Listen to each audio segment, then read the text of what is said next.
All right, so we want to factor 10x squared plus x minus 3. This was the numerator in that one of the problems from your homework. So let's see what the first step is. First, we have to rewrite the middle term. In this case, we have a plus x there. We don't want that. We want to separate that into two different terms. And we're going to find out what those terms are by what the two numbers are by multiplying our a value here, our 10, times our negative 3. This is something that you kind of started to do for negative 30. And then taking our b value as well.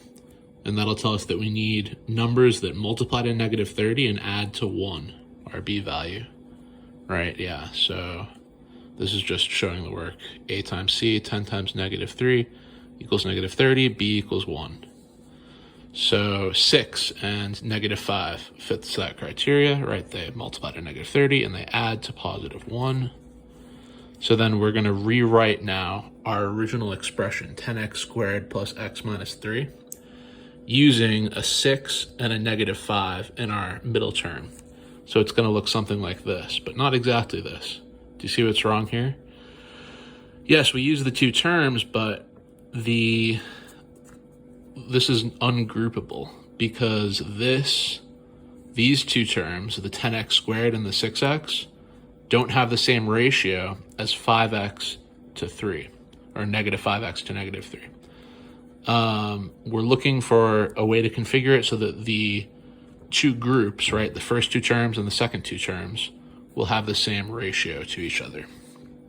So we're just going to swap them, right, because the ratios are not the same, and we're going to end up with 10x squared minus 5x plus 6x minus 3. And then I've thrown in the brackets just to show you the grouping method. So we're like halfway done now.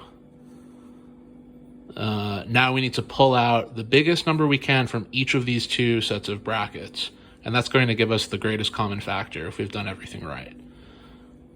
So let's do that. We pull out from 10x squared minus 5x. Obviously, the biggest thing you can pull out of that is 5x. And it leaves behind 2x minus 1. And then similarly, we do the same thing on the second group, that 6x minus 3 term. And we end up with 3 on the outside and 2x minus 1 on the inside. You'll notice now that we have two different numbers multiplied by 2x minus 1. So 2x minus 1 is going to be one of our factors. So we can just rewrite that in this way.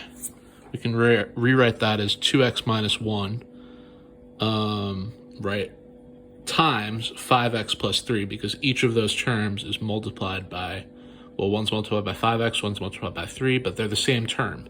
So when you rewrite it, you can actually just rewrite it as this term, 2x minus 1, times those two terms. And that's our factored form. So we've gone from 10x squared plus x minus 3 using the grouping method down to 2x minus 1 times 5x plus 3.